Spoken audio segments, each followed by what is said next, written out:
মৰমৰ ছাত্ৰ-ছাত্ৰীসকল পোনপ্ৰথমে মোৰ ইউটিউব চেনেলটোলৈ তোমালোকক স্বাগতম জনাইছোঁ। আজি আমি শিকিম অনুশীলনী 14.4 14.4 এক নম্বৰত আছে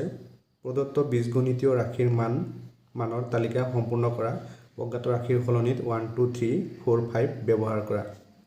ইয়াৰ ৰাশি দিয়া আছে 5n + 1, ইয়াৰ প্ৰথম পদ দিয়া আছে 6, দ্বিতীয় পদ দিয়া আছে 11, তৃতীয় পদ উলিয়াব লাগে, চতুৰ্থ পদ, পঞ্চম পদ আৰু 50তম পদ 100তম পদ আমাৰ নিৰ্ণয় কৰিব লাগে। ইয়াত যেটো অজ্ঞাত ৰাশিৰ কথা কৈছে, অজ্ঞাত ৰাশিৰ সলনিত আমি 1 2 3 4 5 এনেকৈ বহাব লাগিব। ইয়াত প্ৰথম পদত অজ্ঞাত ৰাশি আমি কি বহাম 1 বহাম, দ্বিতীয় পদত অজ্ঞাত ৰাশি 2 বহাম, তৃতীয় পদত 3 বহাম, চতুৰ্থ পদত 4 বহাম আৰু পঞ্চম পদত 5 বহাম, 50তম পদত 50 বহাম আৰু 100তম পদত 100 বহাম। ইয়াত 6 কেনেকৈ হল চোৱা। ইয়াৰ এক নম্বৰত আছে আমাৰ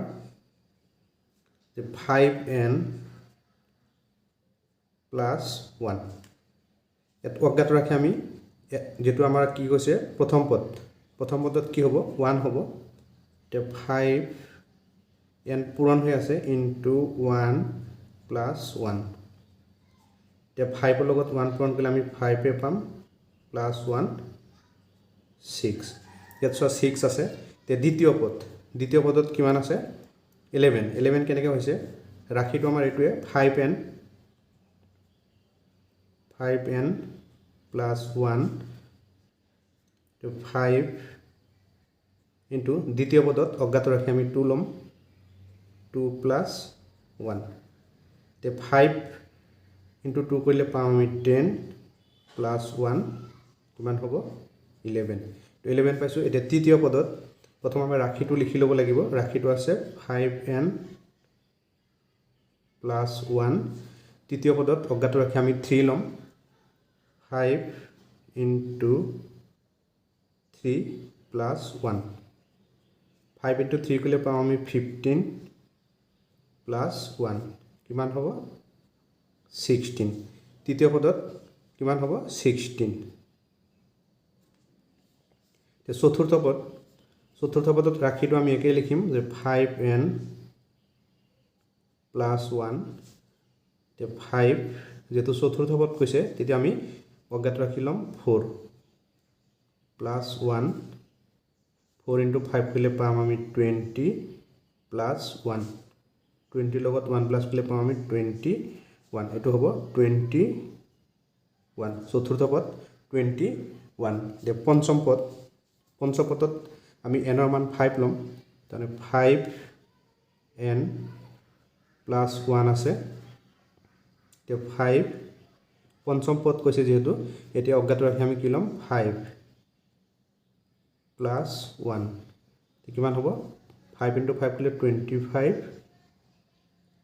+ 1 পালো আমি 26। তে পঞ্চম পদটো কিমান হ'ব 26। এতিয়া আহিল 50তম পদ। ৰাশিটো আমাৰ একে লিখিব লাগিব 5n + 1 5। এতিয়া n ৰ মান মানে অজ্ঞাত ৰাশি আমি 50 লম যেটো 50তম পদৰ কথা কৈছে + 1। এইটো পূৰণ কেনেকৈ কৰিম 5 into 5 কৰিলে পাম 25 আৰু 0 আছে বহুৱাই দিলোঁ +1 পালো আমি 251। এতিয়া 50তম পদ হ'ব 251। এতিয়া 100তম পদ কি হ'ব তো ৰাশি আমাৰ একেই লিখিব লাগিব যে 5n + 1। তে 5 তে অজ্ঞাত ৰাশি n ৰ সলনিত আমি এবাৰ 100 লম +1। 5 ৰ লগত 100 পূৰণ কৰিলে পাম আমি 500 +1 হ'ব 501। এতিয়া 100তম পদ হ'ব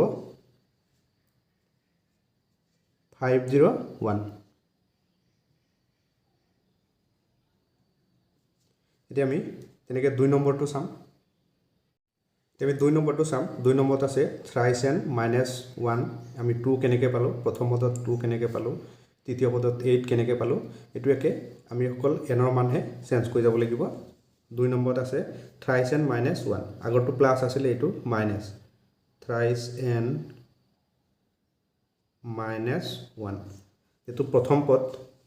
পদ হলে n ৰ মান আমি 1 লম যেটো 1 ৰ পৰা 5 লৈকে লব পাৰি 3 into 1 minus 1 3 লগত আমি 1 পূৰণ কৰিলে 3 এ পাম minus 1 3 পৰা 1 minus কৰিলে আমি 2 পাম এটো আছে 2 এতে দ্বিতীয় পদ দ্বিতীয় ৰাখিটো আছে আমাৰ thrice n minus 1 thrice n minus 1 3 দ্বিতীয় পদ অজ্ঞাত ৰাখি আমি 2 লম n ৰ মান 2 minus 1 3 into 2 কৰিলে পাম আমি 6 minus 1 6 ৰ পৰা আমি 1 minus কৰিলে পাম 5 তে ইয়াৰ দ্বিতীয়টো কি হ'ব 5 তৃতীয়টো 8 হৈছে কেনেকৈ হৈছে চোৱা thrice n minus 1 যেটো আমাৰ তৃতীয় কৈছে তেতে অজ্ঞাত ৰাখি 3 হ'ব 3 এই n ৰ ঠাইত আমি 3 বহাই দিম 3 minus 1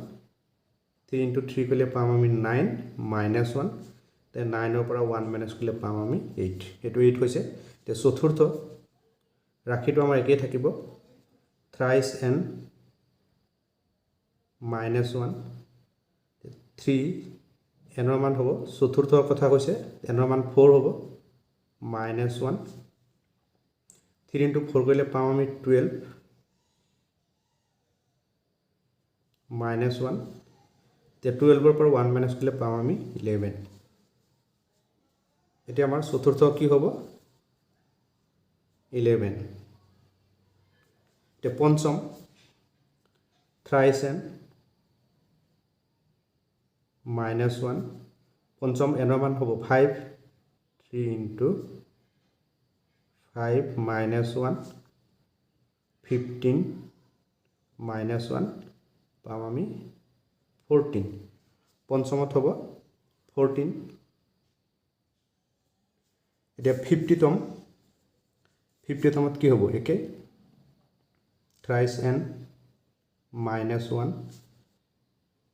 3 n ৰ মান 50 বহুৱাম minus 1 তো পূৰণ কৰি দিম 3 into 5 কৰিলে পাম আমি 15 0 আছে বহুৱাই দিলো minus 1 কিমান হ'ব 149 তো 50তম পদটো কি হ'ব 149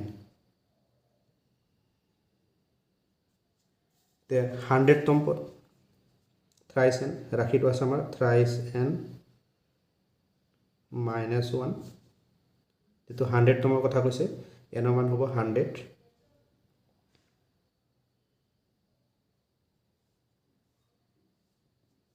minus 1 300 minus 1 300 ৰ পৰা 1 minus কৰিলে পাম 299 এটো হ'ব 299 একেদৰে আমি 3 নম্বৰটো কৰিম তে 3 নম্বৰটো চাও 3 নম্বৰত আছে x square plus 1 ইয়াৰ অজ্ঞাত ৰাখি কি আছে x এতিয়া যেটো আমাৰ প্ৰথম আছে প্ৰথমৰ ক্ষেত্ৰত আমি 1 বহুৱাম দ্বিতীয় ক্ষেত্ৰত 2 তৃতীয় ক্ষেত্ৰত 3 চতুৰ্থ ক্ষেত্ৰত 4 আৰু পঞ্চম ক্ষেত্ৰত 5 50তম ক্ষেত্ৰত 50 আৰু 100তম ক্ষেত্ৰত 100 বহুৱাই দিম আমি অজ্ঞাত ৰাখি ইয়াত আছে আমাৰ ৰাখিটো আছে x square 3 নম্বৰত x square plus আছে 1 প্ৰথমত আমি কি লম x সমান 1 লৈছো অজ্ঞাত ৰাখি মানে x ৰ সলনিত আমি 1 বহাইছো 1 square plus 1 এতিয়া 1 ৰ বৰ্গ কৰিলে আমি 1 এ পাম 1 plus 1 equals to পালো আমি 2 এটো হল 2 তাৰ পিছত দ্বিতীয় একে হ'ব x square plus 1 দ্বিতীয় ক্ষেত্ৰত অজ্ঞাত ৰাখি মান আমি 2 লম এতে হ'ব 2 square plus 1 2 বৰ্গ কৰিলে আমি 4 পাম 4 plus 1 পাম আমি 5 মই এনেকৈ দেখুৱাইহে দিছো তোমালোকে যেনে কৰিব লাগিব এটো কথা নহয় তোমালোকে মুখে মুখে কৰিব পাৰিবা তে দ্বিতীয় পদটো আমি কি পাম 5 3 নম্বৰ তো দ্বিতীয় হ'ব 5 এতিয়া তৃতীয়টো কি হ'ব একে x স্কোয়াৰ প্লাস 1 তৃতীয় হলে আমি অজ্ঞাত ৰাখি 3 বহাই দিম 3 স্কোয়াৰ প্লাস 1 3 বৰ্গ কৰিলে পাম আমি 9 প্লাস 1 কিমান হ'ব 10 তৃতীয় হলে কি হ'ব 10 চতুৰ্থত 17 দিয়া আছে এটা পঞ্চম চাও আমি পঞ্চমত x স্কয়ার প্লাস 1 আছে x স্কয়ার প্লাস 1 আছে পঞ্চম হলে আমি অজ্ঞাত রাখি 5 লম মানে 5 স্কয়ার প্লাস 1 5 বর্গ করলে পাম আমি 25 প্লাস 1 25 লগত যদি 1 প্লাস কৰি দিও 26 হ'ব এতিয়া পঞ্চমটো কি হ'ব 26 তে 50তম x স্কয়ার প্লাস 1 আছে তে আমি অজ্ঞাত ৰাখি x ৰ মান কি লম 50 যেটো 50তম পদৰ কথা কৈছে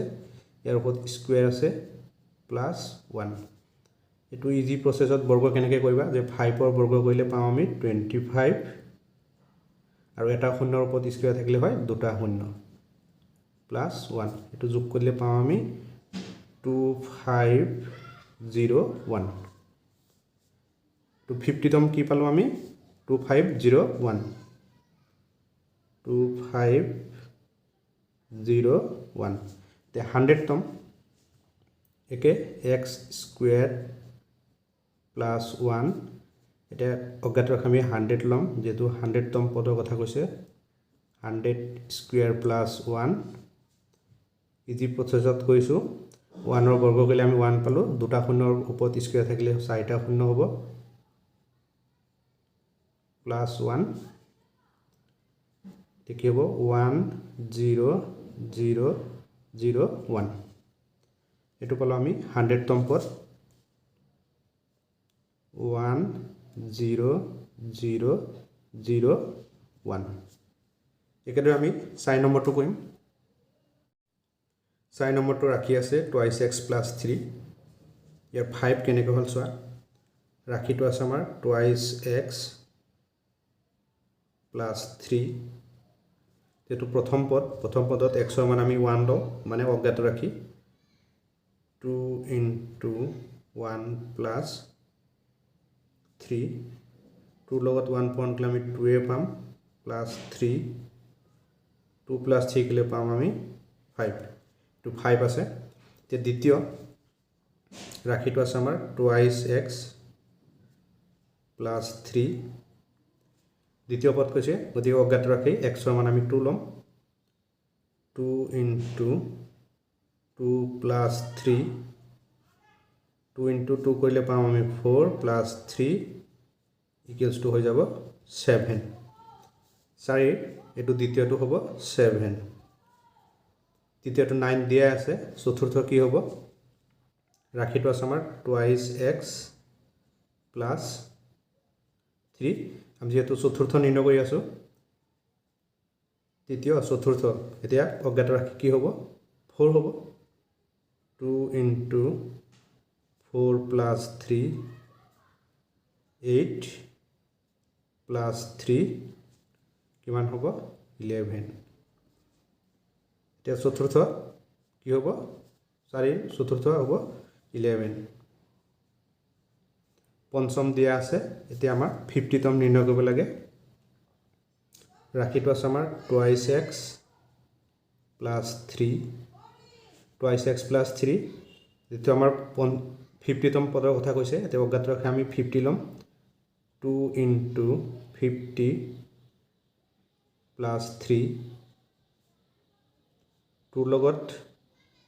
5 পূৰণ কৰিলে পাম আমি 10 আৰু 10 তাৰ মানে 100 2 লগত 50 পূৰণ কৰিলে আমি 100 পাম প্লাস 3 এটো পালো আমি 103 50তমটো হ'ব 103 তে 100তমটো আছে 203 এটো মই দেখুৱাই দিছো মানে 2x plus 3 আছে 2 ইনটু এইটো অজ্ঞাত ৰাখি আমি যেহেতু 100তম পদৰ কথা কৈছে 100 ল'ম 100 প্লাছ 3 2 লগত 100 পূৰণ কৰিলে পাম আমি 200 প্লাছ 3 ইকুৱেল টু হ'ব 203 203 ওলাইছে একেদৰে আমি 5 নম্বৰটো কৰিম এতিয়া 5 নম্বৰটো চাওক 4n minus 1 ৰাখিটো আছে 4n minus 1 ইয়াৰ প্ৰথম পদটো দিয়া আছে প্ৰথম পদ নিৰ্ণয় কৰা আছে আমাৰ দ্বিতীয় নিৰ্ণয় কৰিব লাগে ৰাখিটো হ'ল আমাৰ 4n minus 1 যেহেতু আমাৰ দ্বিতীয় নিৰ্ণয় কৰিব লাগে তো আমি অজ্ঞাত ৰাখি এই n ৰ ঠাইত আমি কি ল'ম 2 4 into 2 minus 1 4 into 2 কৰিলে পাম আমি 8 minus 1 8 ৰ পৰা 1 minus কৰিলে পাম 7 তো ইয়াৰ দ্বিতীয়টো কিমান হ'ব 7 তৃতীয় ৰাখিটো আছে আমাৰ 4n minus 1 তৃতীয় হলে অজ্ঞাত ৰাখি n ৰ মান 3 হ'ব তৃতীয় 4 into 3 minus 1 12 minus 1 পাম আমি 11 তৃতীয়টো হ'ব 11 চতুৰ্থ ৰাখিটো আছে আমাৰ 4n minus 1 চতুৰ্থ হলে অজ্ঞাত ৰাখি n ৰ সলনি 4 হ'ব 4 into 4 minus 1 4 into 4 কৰিলে পাম আমি 16 minus 1 16 ৰ পৰা 1 minus কৰিলে পাম আমি 15 এতিয়া চতুৰ্থ হ'ব 15 পঞ্চম ৰাখিটো আছে আমাৰ 4n minus 1 4 into পঞ্চমৰ কথা কৈছে এতিয়া অজ্ঞাত ৰাখি n ৰ সলনি আমাৰ হ'ব 5 minus 1 20 minus 1 এতিয়া 20 ৰ পৰা যদি আমি 1 minus কৰো পাম 19 এই পঞ্চমটো হ'ব 19 তে 15 তম দিয়া আছে আমাৰ এই 100 তম নিৰ্ণয় কৰিব লাগে ৰাখিটো আছে আমাৰ 4n minus 1 4 এতিয়া n ৰ সলনিত আমি যেটো 100 তম কৈছে 100 বহুৱাম minus 1 400 minus 1 400 ৰ পৰা আমি 1 minus কৰিলে পাম 399 এটো হ'ব 399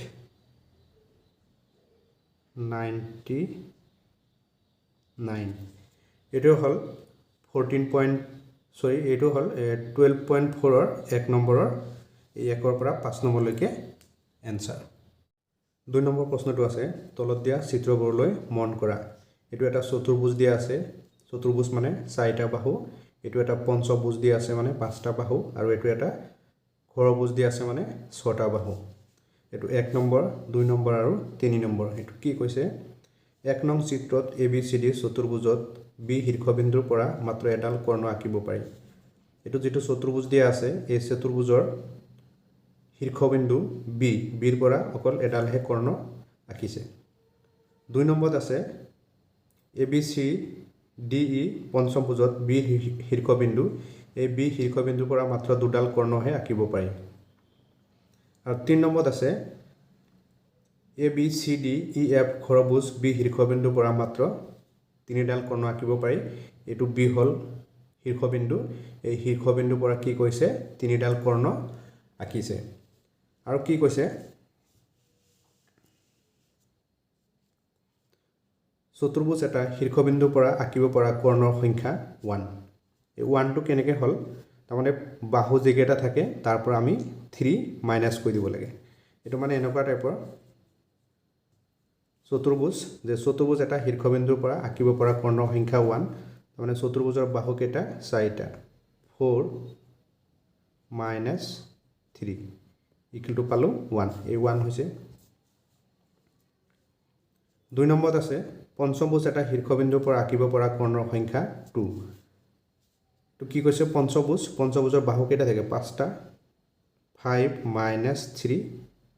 পালো আমি 2 এটো 2 হৈছে তাৰপিছত আকৌ কৈছে যে খৰবুজ এটা শীৰ্ষবিন্দুৰ পৰা আঁকিব পৰা কৰ্ণৰ সংখ্যা 3 খৰবুজ মানে বাহু কেইটা থাকে 6টা এতিয়া 6 মাইনাছ 3 কৰিলে পাম আমি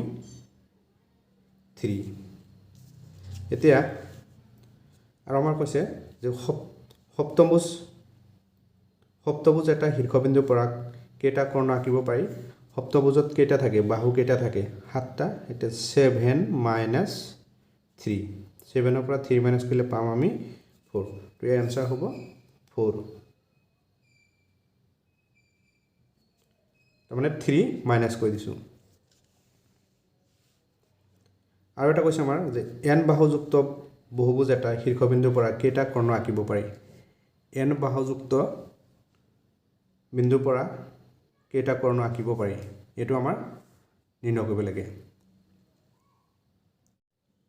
n বাহুযুক্ত কৈছে যেহেতু আমাৰ প্ৰতিটোৰ পৰা কি কৰা হৈছে -3 কৰা হৈছে বাহুটো যদি আমি n ধৰো তাৰ পৰা কি কৰিব লাগিব 3 মাইনাছ কৰিব লাগিব এটো হ'ব 4 আৰু এটো হ'ব n - 3 এতিয়া আমি 3 নম্বৰ প্ৰশ্নটো চাম 3 নম্বৰ প্ৰশ্নটো আছে তলত দিয়া তালিকা আৰু n = 1 2 3 4 5 ৰ বাবে দিয়া মানবোৰৰ সংখ্যা তলত দিয়া হৈছে চানেকি সজোৱা এটো আমাৰ চানেকি সজোৱাব লাগে এতিয়া n ৰ দিয়া আছে 1 2 3 4 5 আৰু মান দিয়া আছে 1 4 9 16 আৰু 5 ৰ মান আমাৰ উলিয়াব লাগে এতিয়া আমি চাও যে n ৰ মান যদি 1 লৈছে যদি আমি 1 ক বৰ্গ কৰো 1 ক বৰ্গ কৰিলে আমি কি পাম 1 এ পাম তাৰমানে এনেকুৱা টাইপৰ এটো 1 কেনেকৈ 1 ললে 1 হৈছে 2 ললে 4 হৈছে 3 ললে 9 হৈছে 4 ললে 16 হৈছে এতিয়া 5 ললে কিমান হ'ব আমি যদি 1 লও 1 ক যদি আমি স্কয়াৰ কৰি দিও কি হ'ব 1 স্কয়াৰ মানে 1 * 1 তেতিয়া আমি কি পাম 1 এ পাম আৰু 2 ক যদি আমি স্কয়াৰ কৰি দিও 2 স্কয়াৰ মানে কি 2 দুটা পূৰণ হৈ আছে 2 * 2 কিমান পাম 4 পালো 3 ক যদি আমি তেনেকৈ স্কয়াৰ কৰো 3 স্কয়াৰ কৰিলে পাম আমি 9 এতিয়া 4 ৰ স্কয়াৰ কৰিলে পাম 4 ৰ স্কয়াৰ কৰিলে পাম আমি 16 এতিয়া 5 ৰ স্কয়াৰ কৰিলে কিমান পাম 5 স্কয়াৰ কৰিব লাগিব 5 স্কয়াৰ কৰিলে পাম আমি 25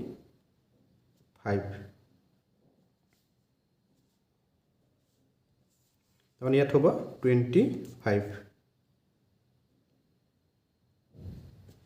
আৰু কি কৈছে চানেকিৰ সাধাৰণ n যুক্ত পদটো কি হ'ব যেটো আমি স্কয়াৰ কৈছো এতিয়া ইয়াৰ কি হ'ব n square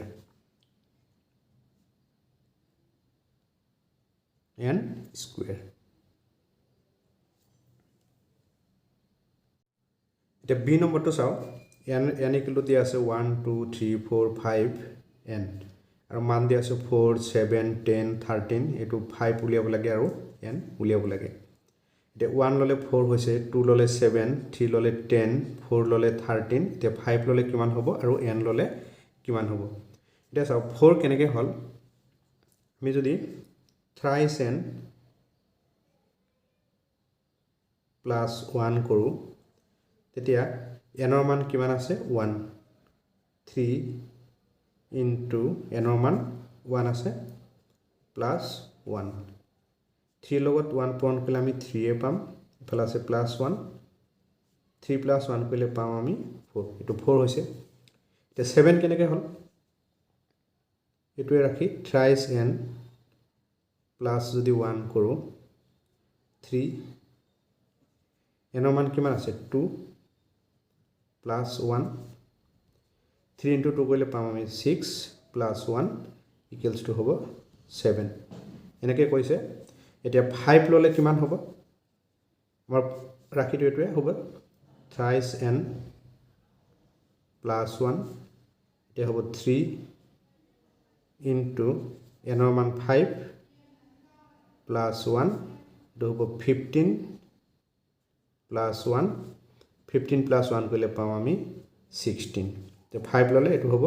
16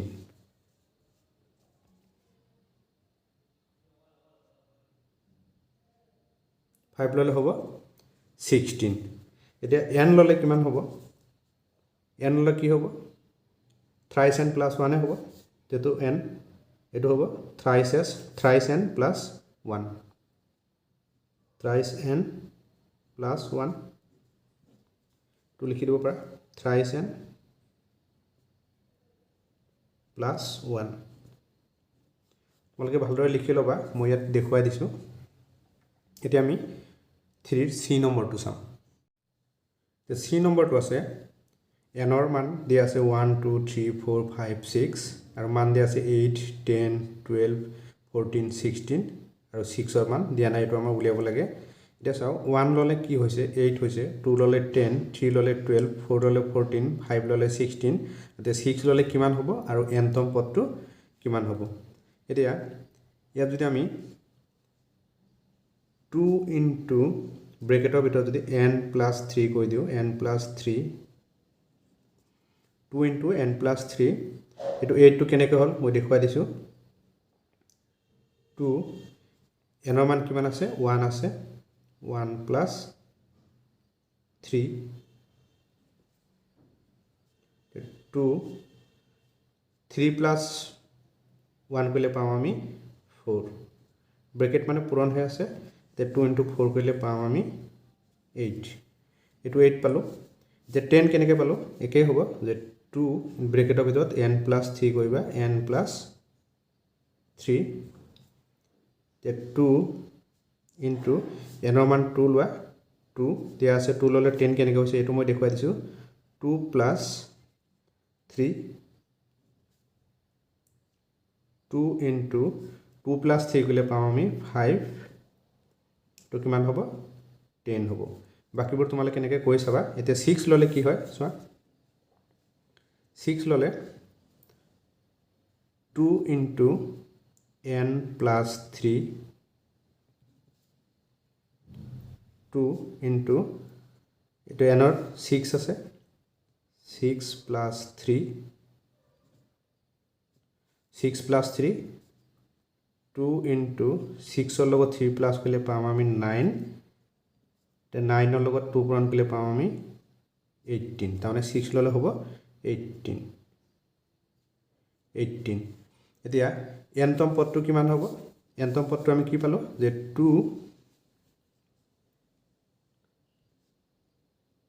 2 bracket n plus 3 এটো হল c নম্বৰৰ এনসাৰ